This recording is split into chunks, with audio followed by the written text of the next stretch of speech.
Hi, welcome to BC study circle. నేను మీ పాదం Sudhakar sir, faculty of geography, Telangana and Andhra Pradesh. L నీనో. So 2026 సంవత్సరంలో L నీనో అనే ప్రభావం అత్యధికంగా కనిపిస్తుందని చెప్తున్నారు.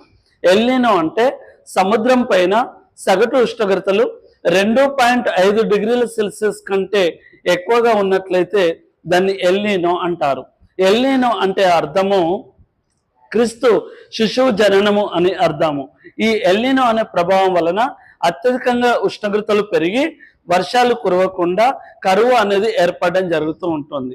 కొన్ని సందర్భాల్లో కొన్ని ప్రాంతాల్లో అత్యధికంగా వర్షాలు కురిసి వరదలకు ప్రభావం జరగడం జరుగుతూ ఉంటుంది.